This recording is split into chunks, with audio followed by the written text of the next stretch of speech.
ulica, negde daleko. Na izgled je mirno, ali osjećaš čudan nespokoj. Iznenada tlo podrhtava.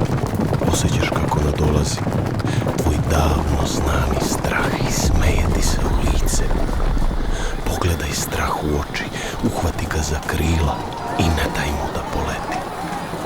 Jer tek kad pomešaš suze i smeh, strah i radost, vino i vodu i ispiješ ih iz veličanstvenog kratera, tada ćeš u njemu naći život.